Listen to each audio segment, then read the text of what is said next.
Election டைம்ல அரசியல் சம்பந்தப்பட்ட படம். அதுவும் எப்படின்னா எலெக்ஷனுக்காக எடுக்கப்பட்ட படம் இல்லை, அது அரசியல் சம்பந்தப்பட்ட படம் தான். எனக்கு பிடிக்காத சில விஷயங்கள் இருக்கு, அது நான் செய்ய மாட்டேன்னு முதல்ல சொல்லிடுவேன். படத்தில் யார் காலையாவது விழுகிற மாதிரியான ஒரு காட்சி அந்த மாதிரிலாம் முதல்ல சொல்லிடுவேன். அதெல்லாம் நான் பண்ண மாட்டேன். பட்டங்கள் வந்து ரஜினி சார் எனக்கு சூப்பர் ஸ்டார்னு வேணும்னு கேட்டாரா, தானு சார் சொன்னார் சூப்பர் ஸ்டார் அப்படின்னு சொல்லி பட்டத்தை கொடுக்குறாரு. நான் வந்து நேரில் பார்த்தேன் அப்படின்ற மாதிரி ஒரு அறிவு ஜீவித மேதாவிகள் யூடியூப்ல நேரில் பார்த்த மாதிரி பேசுகிறாங்க. அவங்களாம் கமெண்ட் பண்ணோன்னு நமக்கு அவசியம் இல்லை. இருந்தாலும் அவங்களுக்கு ஏதாவது சொல்ல விரும்புகிறீங்களா? அவங்க யாருக்குமே உண்மையாக இல்லைன்னு சொல்லுவாங்க. எதிரிகளை வந்து நான் கிட்டவே சேர்க்க மாட்டேன், நம்ப மாட்டேன். நண்பர்களை வந்து சந்தேகப்பட மாட்டேன். அதில் ஏதாவது தவறு பண்ணியிருக்கீங்களா?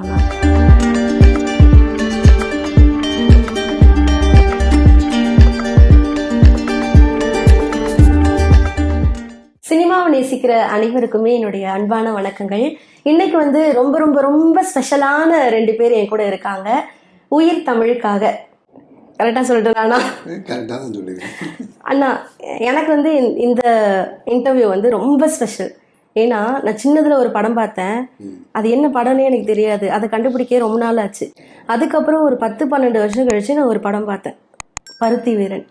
ஸோ அதனால நீங்க எனக்கு ரொம்ப ஸ்பெஷல். அதனால சமுத்திரக்கனி அண்ணா, சசிகுமார் அண்ணா, அமீர் அண்ணா இப்படியே சொல்லி சொல்லி பழகிடுச்சு. அதனால நான் ஃபுல்லா அண்ணா நானே சொல்லுவேன். நான் மன்னிச்சிருங்க. சொல்லுங்க தங்கச்சி. ஃபர்ஸ்ட் இந்த பேர் வந்து அவ்வளவு கியூட்டா இருக்கு. அப்படியா? ஆமா, ஒரு நல்ல வைப். ஆஃப் த ஸ்கிரீன் வந்து பேசி பேசி தொண்டை வலிக்கிற அளவுக்கு ஆமா, ஃபுல் எனர்ஜி. மேம் பேசிட்டே இருந்தாங்க, நாங்களும் சிரிச்சுக்கிட்டே இருந்தோம். ஷூட்ல என்ன கிண்டலுக்கு ஒன்றும் சொல்லல. ஷூட்ல எப்படின்னா இதே எந்துவா பயங்கரமா இருந்துச்சா? ஷூட்டிங்ல அவங்க எப்பவும் இப்படிதான். நான் தான் கொஞ்சம் மாறி மாறி இருப்பேன். அவங்க எப்பவுமே சிரிச்சுக்கிட்டே தான் இருப்பாங்க. சீரியஸான சீன்லயும் சிரிப்பாங்க. அதுதான் இல்ல டேக்ல சிரிக்க மாட்டேன்.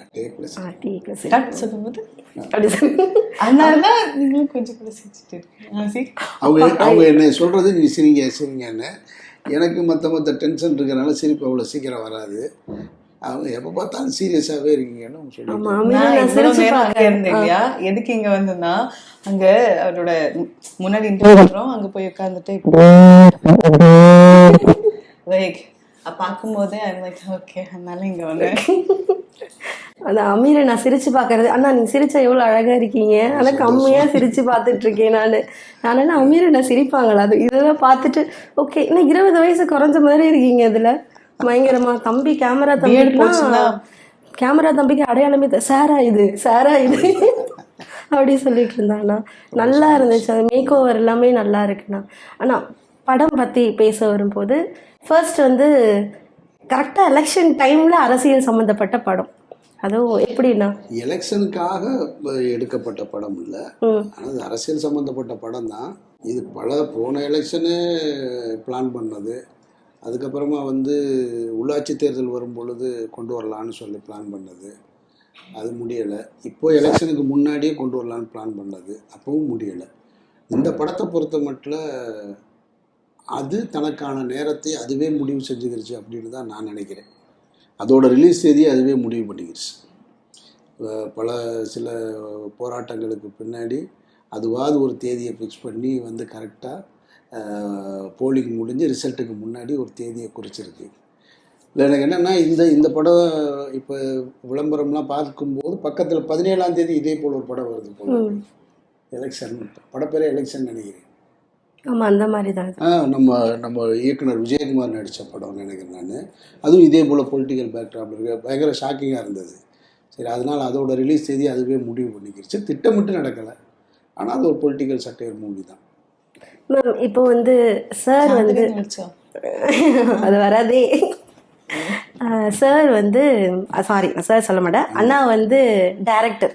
சரி, அவர் கூட நடிக்கும் போது என்னப்பா இந்த மனுஷன் இப்படி நடிக்கிறாரு, பாடா படுத்துற அப்படி ஃபீல் பண்ணிருக்கீங்களா? அவர் கூட இல்லையா? என்னென்ன இல்லை டைரக்டர் இல்லை, அதனால அதனால அப்ப அடுத்தவங்க டைரக்ஷன்ல வந்து நடிக்க வைங்க. பண்ணுவாங்க. எனக்கு எப்பவுமே ஒரு டைரக்டர் தான் ஃபர்ஸ்டா தான் இருக்கும். ஆனா ரொம்ப சாஃப்டும் கம்ஃபர்டபுள் தான் எல்லாமே பண்ணும்போது எனக்கு ரொம்ப கம்ஃபர்டபுள் தான் இருந்தது. நீங்க எல்லாரும் தான் ரொம்ப பயமா இருக்க மாதிரி இருக்கு. ஸ்மைலிங் அந்த மாதிரிலாம் இருக்கு இல்லையா? நீங்க பக்கத்துல இருக்கிறதுனால அதான் எனர்ஜி நீங்களும் ஸ்மைல் பண்ணிட்டு இருக்கு. நீங்க போற போக்குல அவங்க பக்கத்துல இருக்காங்க எனர்ஜின்றீங்க, வீட்டுக்குள்ள போய் சண்டை இல்லண்ணா அந்த மாதிரி குட் வைப் நல்லது. ஆமா, அவங்க எப்பொழுதுமே அவங்களுக்கு வந்து எல்லாரோடையும் சிரிச்சு ப்ளசண்டா இருக்கணும். இப்போ நம்ம ஜாப் அப்படி கிடையாதுல்ல, அதனால வந்து ரிலீஃப் கிடைக்கணும் இல்லையா? கிடைக்கணும் தான், வெறும் ரிலீஃப் மட்டும் வச்ச ஒர்க்கு நடக்கணும்ல, அதனால நம்ம கொஞ்சம் கூடுதலாக சீரியஸாக இருப்போம். இப்போ சிரிச்சிட்டு தானே இருக்க, விட்டுருங்க. சரி, ஓகே, நான் திரும்ப சொல்லலை, ஆனால் தானாக வந்துருச்சுன்னா மன்னிச்சிடுங்க. ஓகேவா அண்ணா? ஒரு பொதுவாக எனக்கு ஒரு டவுட்டு. ஃபர்ஸ்ட் வந்து நாற்காலின்னு நம்ம பேர் வச்சிருந்தோம்ல, அரசியலுக்கு வந்து அந்த நாற்காலி கரெக்டாக தானே இருந்துச்சு? ஒரு நாற்காலியை பிடிக்க தான் எல்லாருமே அவ்வளோ பாடுபடுறாங்க. அப்படி இருக்கும்போது ஏன்னா திடீர்னு உயிர் தமிழுக்குன்னு மாத்திட்டீங்க? நாற்காலின்றது மிகச்சிறந்த அரசியல் தலைப்பு, அதில் மாற்று கருத்து கிடையாது.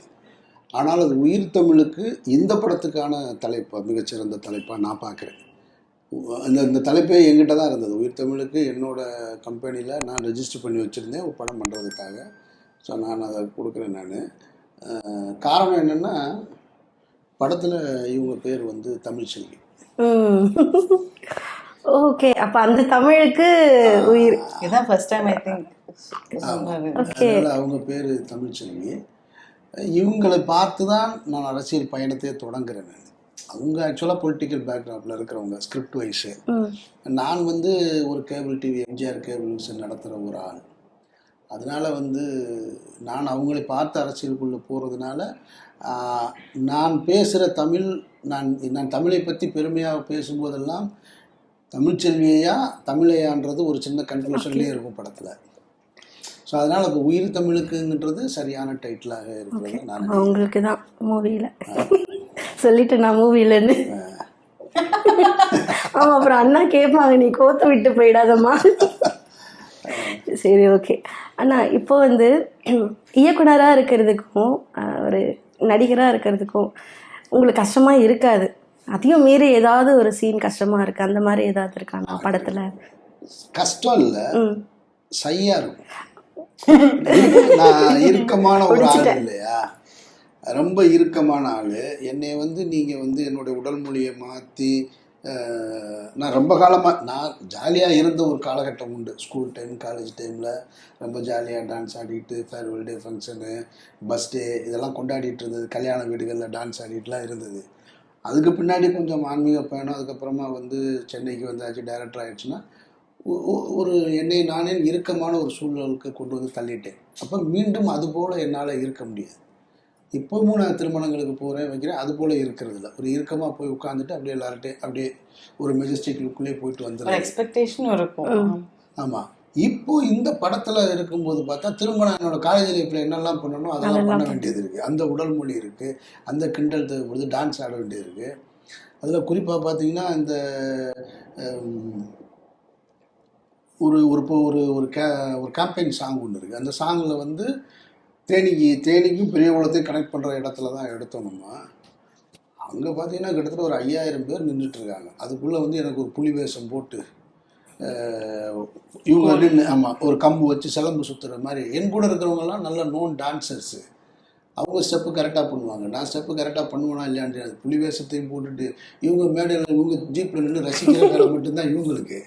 ரொம்ப நல்லாவே பண்ண ஒரு டீக்லயும் பார்த்துட்டே இருந்தீங்க. அவங்க பாட்டுக்கு நின்று அவங்க நின்று என்ஜாய் பண்ண வேண்டியதில்லை. அப்போ நமக்கு அந்த புலி வேஷம் போட்டுட்டு க்ரௌடு கிட்டத்தட்ட ஒரு 5000 பேருக்கு மேலே நின்று வேடிக்கை பார்த்துட்டு இருக்கிறாங்க. அந்த இடம்லாம் பயங்கர சையாக இருந்தது. என்னடா இப்படி வந்து மாட்டிக்கிட்டோமே அப்படின்னு. இதை அவாய்ட் பண்ணவும் முடியலை. மாஸ்டர் சொல்கிறார், இல்லை பண்ணிடலாம் சார்ன்றாரு. அது அப்புறம் இந்த மாதிரி சாங் பண்ணும்போது சாங்கில் மட்டும்தான் அது ரொம்ப இருக்கும். எனக்கு இந்த டான்ஸ் மூமெண்ட்டு சாங்குன்னு வரும்போது ஒரு சை இருக்கும், ஃபைட்டில் இருக்காது. அது வேற, அது நமக்கு தானாக வந்துடும். அது வேற மூடு. அதுதானே தவிர சங்கடம் இல்லை. ஒரு ஆர்டிஸ்ட் சண்டை மற்றபடி ஒரு ஆர்டிஸ்டாக வந்து இது ஐயோ இது சங்கடமாக இருக்குன்றது அந்த மாதிரி இல்லை. எனக்கு பிடிக்காத சில விஷயங்கள் இருக்குது, அது நான் செய்ய மாட்டேன்னு முதல்ல சொல்லிடுவேன். இப்போ படத்தில் யார் காலையாவது விழுகிற மாதிரியான ஒரு காட்சி அந்த மாதிரி நான் முதல்ல சொல்லிடுவேன், அதெல்லாம் நான் பண்ண மாட்டேன் நான் அப்படின்ட்டு. அதனால் சங்கடம்லாம் எதுவுமே இல்லை, கம்ஃபர்ட்டாக தான் இருந்தேன்.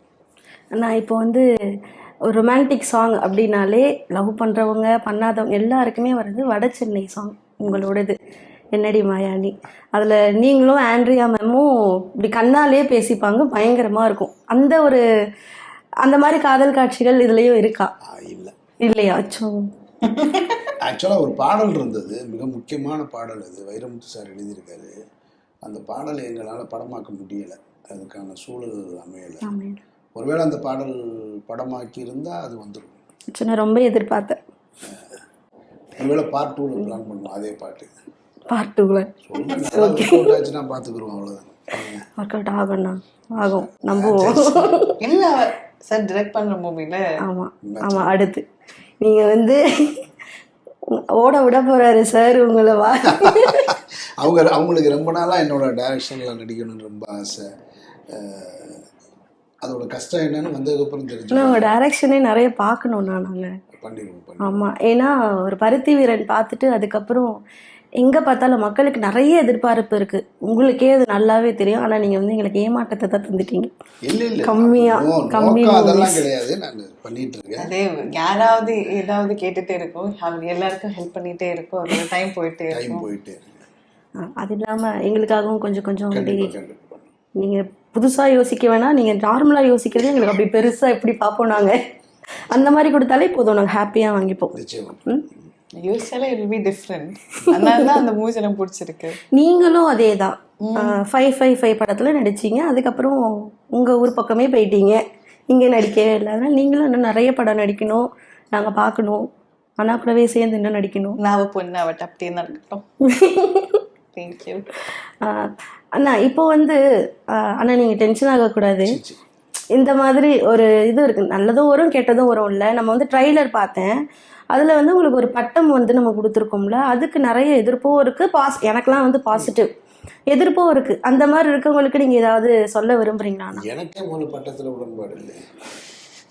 நான் அந்த எதிர்க்கிற கூட்டத்தில் நானும் இருக்கேன், நானே அந்த கூட்டத்தில் தான் இருக்கேன். அதை டைரக்டர் ஃபீல் பண்ணியிருக்காரு, அவர் ஒன்று ஃபீல் பண்ணுறாரு. அவர் என்னை வந்து முழு நேரம் ஆக்ஷன் ஹீரோவை பார்க்கணும்னு அவர் நினைக்கிறாரு. ரஜினிகாந்த் அவர்களுக்கு விரும்பி கொடுக்கப்பட்டதல்ல சூப்பர் ஸ்டார் பட்டம், தானு சார் கொடுத்தது தான் அது. பட்டங்கள் வந்து ரஜினி சார் எனக்கு சூப்பர் ஸ்டார்னு வேணும்னு கேட்டாரா, தானு சார் சொன்னார் சூப்பர் ஸ்டார் அப்படின்னு சொல்லி பட்டத்தை கொடுக்குறாரு. அன்னைக்கு உண்மையிலே சூப்பர் ஸ்டார்னால் அதற்கான முழு அர்த்தம் ரஜினி சாருக்கு தெரியுமான்னு கூட எனக்கு தெரியாது. ஏன்னா அந்த படம் பைரவி படம் வரும்போது சூப்பர் ஸ்டார்னு சொல்கிறாரு. அப்போது ரஜினி சார் வந்து கேட்குறாரு, என்ன சூப்பர் ஸ்டார்னு பெரிய பெரிய ஹீரோக்கள்லாம், அப்போல்லாம் சிவாஜி சார்லாம் நடிச்சிட்ருக்காரு, பெரிய பெரிய இல்லை. அப்போ ரஜினி சார் யோசிக்கிறாரு. ஆனாலும் தானு சார் வந்து இல்லை இது சரியாக இருக்குன்றாரு. இன்னைக்கு வரைக்கும் அந்த பட்டம் அதை விட்டு போகல. அதனால் வந்து அதுபோல் இவர் விரும்பியிருக்காரு. நான் மக்களோட மக்களாக வாழணும்னு தான் ஆசைப்படுறேன், மக்கள் பிரச்சனைகளோடு என்னை இணைச்சிக்கிட்டு தான் இருக்கணும்னு நான் நினைக்கிறேன். போராளின்ற டைட்டில் கொஞ்சம் கூடுதலாக தான் இருக்குது, எனக்கே அப்படி தான் தோணுது. தெரியலை, கடைசியில் அங்கே தான் போய் நிற்கிற மாதிரி வாழ்க்கை அமைஞ்சிச்சுன்னா பொருத்தமா அது தெரியாது, காலம்தான் முடிவு பண்ணும். அரசியலுக்கு வர மாதிரி ஆல்ரெடி இருக்கீங்க, அரசியலில் தான் இருக்கு, அது ஏதோ ஒரு மறைமுகமாக இருக்க மாதிரி பார்ப்போம், காலம்தான் முடிவு. பார்க்கலாண்ணா. அப்பயும் மைக்கை தூக்கிட்டு வந்து கண்டிப்பாக அப்பயும் நம்ம வேலையை சரியாக செஞ்சுருக்கோம். நான் பேர் சொல்லி கேட்க விரும்பல, நிறைய இஷ்யூ போயிட்டுருக்கு, எங்கே போனாலும் உங்களை அதை பற்றி தான் பேசுகிறாங்க கேட்குறாங்க. நான் அதை கேட்கவே விரும்பலை. ஆனால் ஒரு பக்கம் பாசிட்டிவாக இருந்தாலும் ஆமாம், அவங்களுக்கு என்ன கண்டென்ட் வேணுமோ அதானே கேட்பாங்க. அவங்க வந்து உண்மையை பார்க்க போகிறது கிடையாது, அவங்களுக்கு தெரியாது. உண்மை என்னென்னு உங்களுக்கு தான் தெரியும், யாருக்கும் தெரியாது. ஆனால் எனக்கு தான் எல்லாம் தெரியும், நான் வந்து நேரில் பார்த்தேன் அப்படின்ற மாதிரி ஒரு அறிவு ஜீவித மேதாவிகள் யூடியூப்பில் எனக்கு இப்படி தான் சொல்லணும்னு தோணுச்சு. யூடியூப்பில் நேரில் பார்த்த மாதிரி பேசுகிறாங்க. அவங்களாம் கமெண்ட் பண்ணோன்னு நமக்கு அவசியம் இல்லை. இருந்தாலும் அவங்களுக்கு ஏதாவது சொல்ல விரும்புகிறீங்களா? அவங்க யாருக்குமே உண்மையாக இல்லைன்னு சொல்ல விரும்புகிறேன். அவங்கெல்லாம் என்னுடைய கருத்துக்கு நேர் எதிர்கருத்தை கொண்டவர்களுக்காக வேலை செய்கிறவங்க. அவர்களுக்கு கூட அவங்க உண்மையாக இல்லைன்னு தான் நான் சொல்ல வரேன். இப்போ நான் சொல்கிறது, நான் ஒரு கருத்தியல் வச்சுருக்கேன். நான் சொல்கிற கருத்து எந்த கருத்தோடு ஒத்து போகிறவர்களுக்கு நான் ஒரு தகவலை சொன்னேன்னா அவர்களுக்கு நான் சரியானது சொல்லணும். இவங்க அவர்களை யார் வாசகர்களாக இருக்கிறார்களோ பார்வையாளர்களாக இருக்கிறார்களோ அவர்களுக்கே துரோகம்தான் பண்ணுறாங்க. ஏன்னா பொய் தகவலை சொல்லிக்கிட்டே இருக்காங்க. தினம் பொய்யான தகவலை கிட்டத்தட்ட 2 மாதமாக பொய்யான தகவலை சொல்லி சொல்லி சொல்லி சொல்லி அதில் என்ன வெற்றி அடைஞ்சாங்கன்னு தெரியல. 2 மாதமாக பொய்யான தகவல்களை கேட்டு கேட்டு கேட்டு பார்த்து பார்த்து பார்த்து அந்த மக்கள் என்ன சந்தோஷம் அடைஞ்சாங்கன்னு தெரில.